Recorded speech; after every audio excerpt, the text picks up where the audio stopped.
Friends, Rana kitchen में आप सबका स्वागत है। आज फ्रेंड्स मैं आप लोगों को लेकर चलती हूँ उत्तर प्रदेश के आगरा शहर में, जो दुनिया का 7वां अजूबा और प्यार की निशानी से जाना जाता है। तो मैं बात कर रही हूँ ताजमहल की। एक्चुअल हिस्ट्री हम लोग ताजमहल की समझते हैं। शाहजहां का जन्म फ्रेंड्स 5 जनवरी 1592 लाहौर में हुआ था। इनका असली नाम खुर्रम था।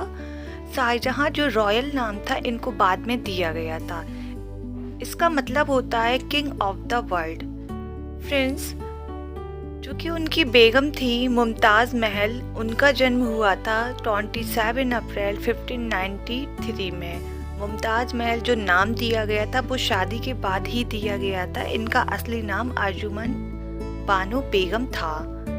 खुर्रम और मुमताज़ महल की एंगेजमेंट 1607 में हुई थी और इनकी शादी हुई थी 1612 में। मलिका ए जहां the queen of the world के नाम से इन्हें जाना जाता था।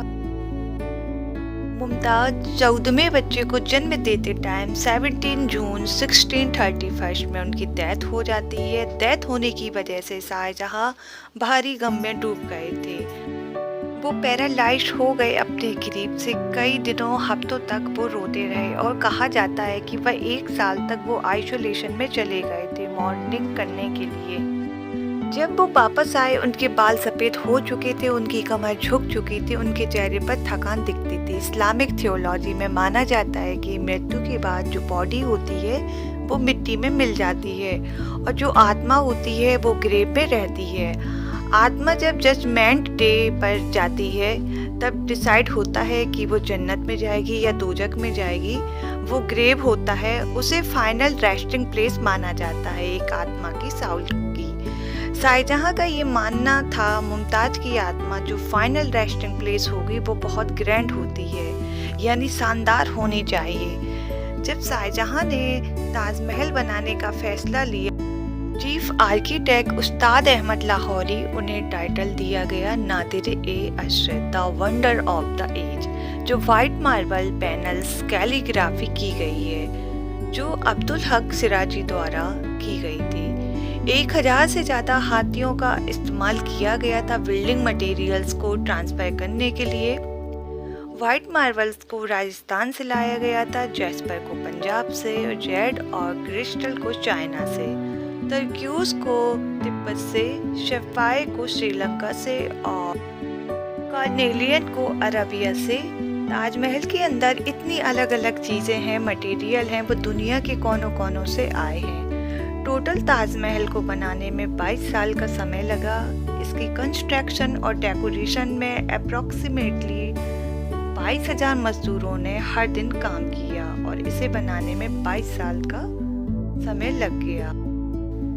ताजमहल के दोनों तरफ में आपको लाल पत्थर की एक एक इमारत दिखाई देगी। बाईं ओर वाली इमारत मस्जिद है, जहां पर फ्राइडे को मुस्लिम भाई लोग नमाज पढ़ने आते हैं और उस दिन पर्यटकों के लिए बंद करके रखा जाता है, लेकिन मुसलमानों के लिए इसे 2 घंटे के लिए खोला जाता है। दाईं ओर में आप लाल पत्थर की इमारत देख रहे हैं, वो शाहजहां के टाइम का मेहमान खाना यानी गेस्ट हाउस हुआ करता था। इस गेस्ट हाउस में शाहजहां के मेहमान 2 से 3 घंटे रेस्ट करके चले जाते थे। यहाँ कोई भी मेहमान रात में नहीं रुकता था। मेहमानों के सोने का इंतज़ाम आगरा के किले में किया जाता था। फ्रेंड्स, आप देख सकते हैं यहाँ से हल्की सी झलक आपको ताजमहल की दिखाई दे रही है। अब हम लोग अंदर एंट्री करते हैं।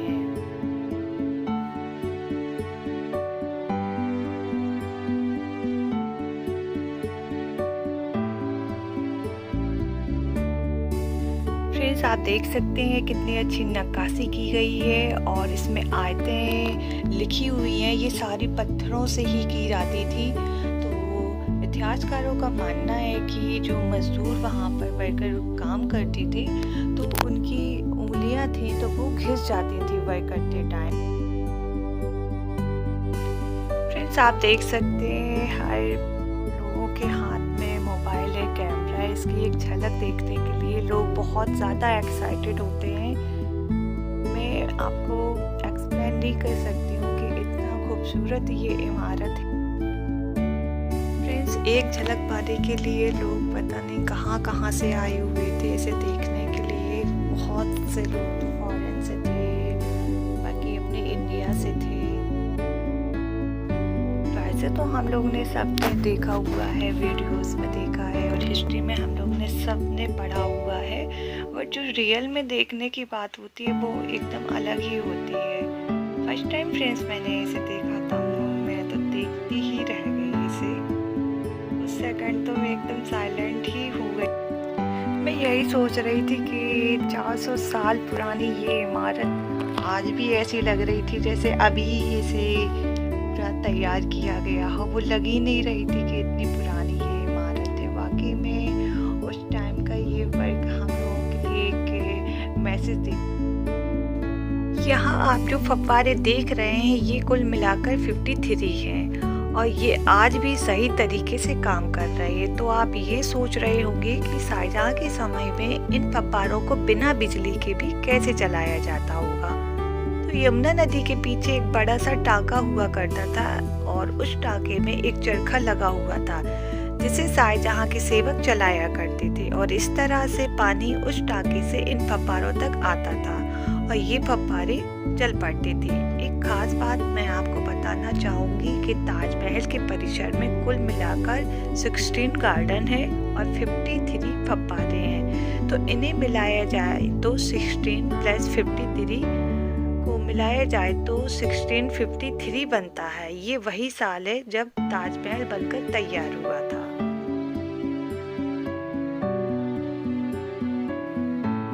फ्रेंड्स एक बात और मैं आपको बताना चाहूँगी, 50 रुपए के टिकट में आपको नीचे जाने की ही अनुमति होती है, और आपको ऊपर के हिस्से में जाना है तो आपको 250 रुपए का टिकट लेना होगा। तो हम लोगों ने 250 रुपए का ही टिकट लिया था। अगर आप फर्स्ट टाइम आते हैं तो आप 250 रुपए का ही टिकट लीजिए, क्योंकि ऊपर के हिस्से में शाहजहाँ और मुमताज़ की कब्र स्थित है। अभी फ्रेंड्स हम लोग नीचे साइड ही घूम रहे थे और हम लोग ने काफ़ी फ़ोटो भी क्लिक की। फ्रेंड्स आप देख सकते हैं सब लोग अपनी अपनी फ़ोटो क्लिक करा रहे थे और बहुत ही ज़्यादा अच्छा मौसम था, विंटर का टाइम चल रहा था। तो आप लोगों को मैं सजेस्ट करूँगी, अगर आप फर्स्ट टाइम अगर आना चाहते हैं ताजमहल तो आप लोग विंटर के टाइम ही आइए, क्योंकि बहुत अच्छा मौसम रहता है विंटर में। नहीं तो अगर आप लोग गर्मी में आएंगे तो थोड़ी यहाँ ज़्यादा गर्म होती है। चलिए फ्रेंड्स अब हम लोग ऊपर साइड भी चलते हैं। तो इस तरीके से हम लोग चलते जाते हैं धीरे धीरे, और आप देख सकते हैं कितना ब्यूटीफुल व्यूज है।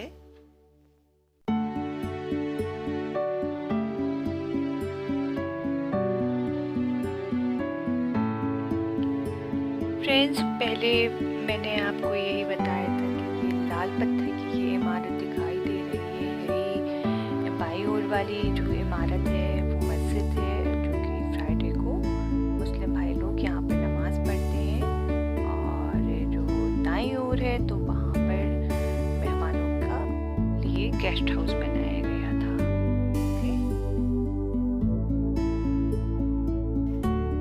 फ्रेंड्स ताजमहल के पीछे साइड हमें यमुना नदी देखने को मिलेगी, जहाँ पर मेहताब बाग बना हुआ है।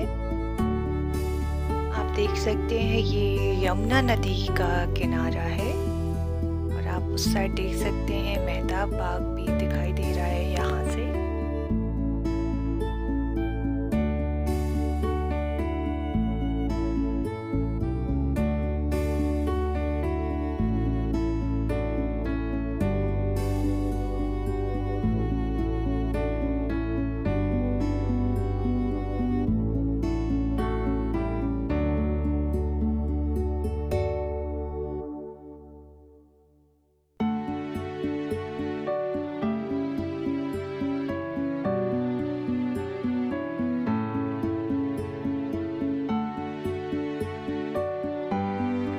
आप देख सकते हैं इस तरीके से ये लाइन लगी हुई है ऊपर वाले पोर्शन पर जाने के लिए, जहाँ पर शाहजहाँ और मुमताज़ की कब्र बनी हुई है। ऐसा हमें वेट करना पड़ेगा।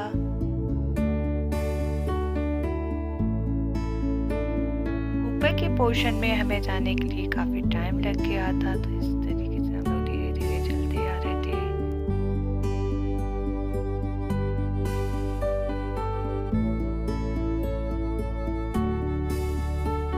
आप देख सकते हैं कितना ब्यूटीफुल लग रहा है यहाँ से व्यूज।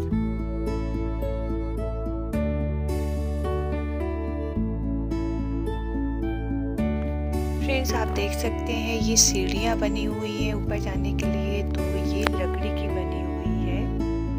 सब लोग अब ऊपर जा रहे हैं।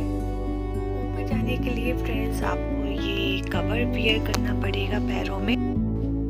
फ्रेंड्स, हम लोग सब लोग ऊपर आ गए हैं, तो आप ऊपर का ये व्यूज़ देख सकते हैं। अभी वहाँ पर जाने के लिए अभी हमें और थोड़ा चलना पड़ेगा। तो आप देख सकते हैं कितना खूबसूरत बना हुआ है ये, कितनी अच्छी नक्काशी की गई है। व्हाइट मार्बल से पूरा बना हुआ है ये।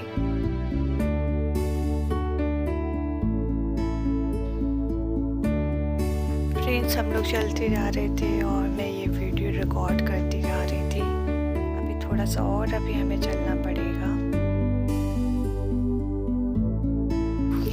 मैं फ्रेंड्स सारी यहाँ की कैलीग्राफी और ये पेंटिंग और कलर्स में बड़े ध्यान से देख रही थी और इसे मैं अपने कैमरे में कैद करती जा रही थी।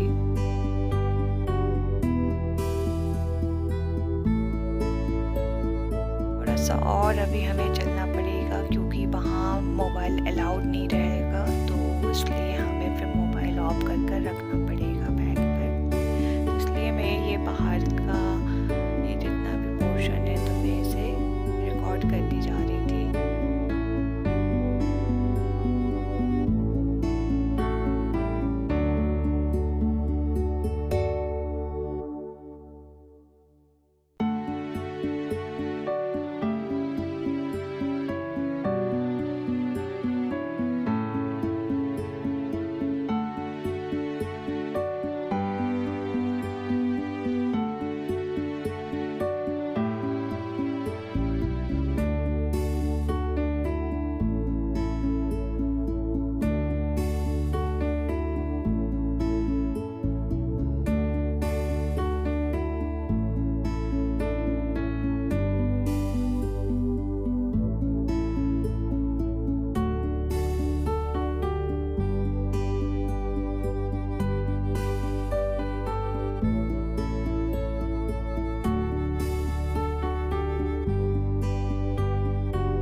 अब फ्रेंड्स, हम लोग यहाँ पर मेन गेट पर आ गए हैं और मैं बाहर से ये रिकॉर्ड कर रही हूँ और इसके बाद हम मोबाइल रख लेंगे क्योंकि वहाँ पर अलाउड नहीं है, आप वीडियो नहीं बना सकते हैं।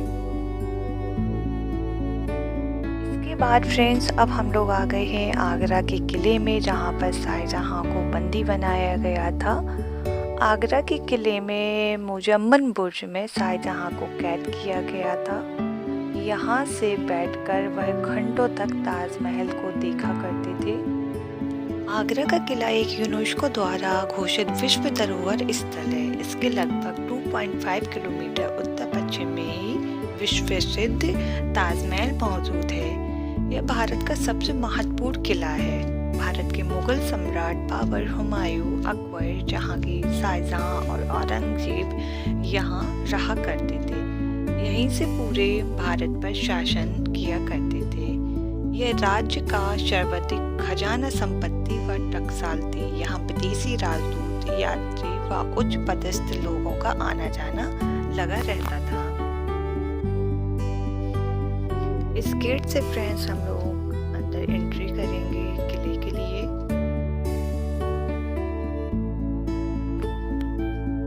1565 में अकबर ने इसे बनवाया और शाहजहां ने अपने आखिरी दिन यहीं पर गुजारे। जानते हो, किले में 5000 से ज्यादा बिल्डिंग थी और सबसे खास थी दीवाने आम और दीवाने खास।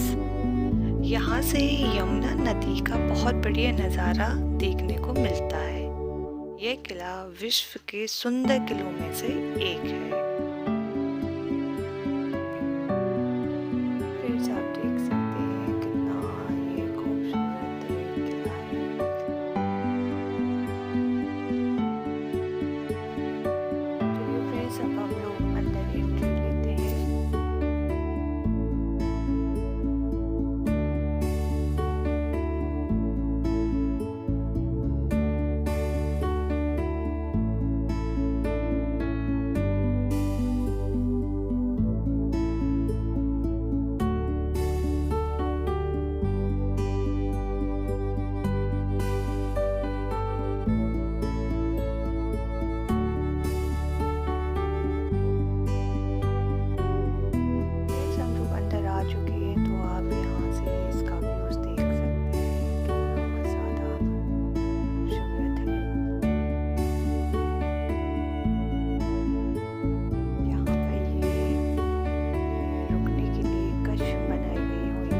फ्रेंड्स, बेस्ट जो खास बिल्डिंग थी तो वो दीवाने आम और दीवाने खास थी।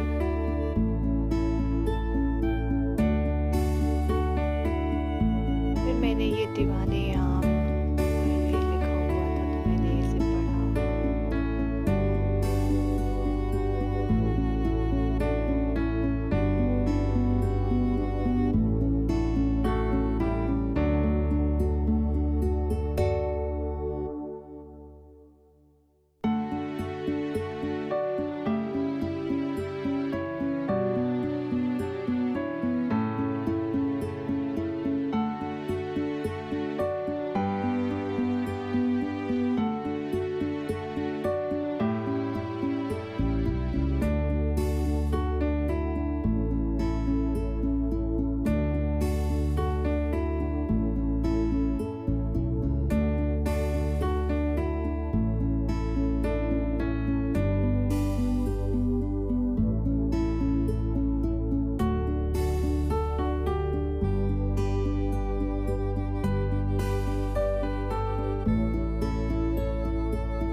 फ्रेंड्स, एक गेट यहाँ से था जो कि ये अभी क्लोज था, वहाँ पर कंस्ट्रक्शन का काम चल रहा था तो वहाँ अभी अलाउड नहीं था अंदर जाना। तो हम लोग ने इतना ही घूमा और फिर हम लोग ने वापसी कर ली थी।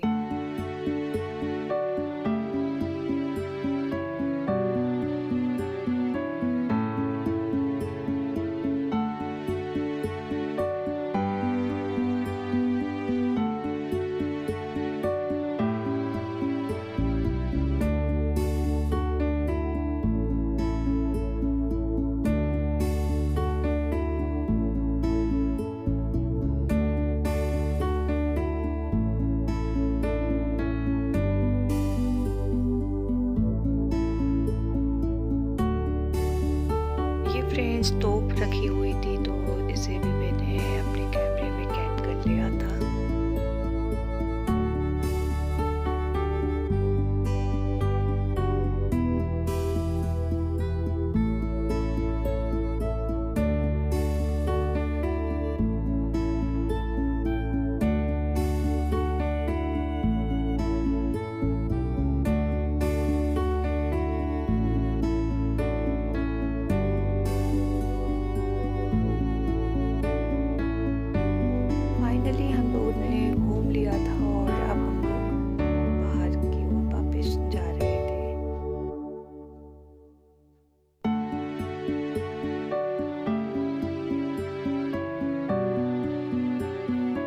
छोटा सा हम लोगों का ये ट्रिप था। ट्रिप में बहुत ज़्यादा हम लोग ने एंजॉय किया, बहुत हम लोगों को नॉलेज मिली और फिर हम लोग आ गए सदर मार्केट। थोड़ी सी हम लोग ने शॉपिंग की। शॉपिंग करने के बाद फिर हम लोगों ने डिनर किया। डिनर करने के बाद फ्रेंड्स, हम लोगों का ट्रेन का टाइम हो गया था तो हम लोग फिर स्टेशन चले गए थे। तो फिर हम लोग ने बाय बाय किया।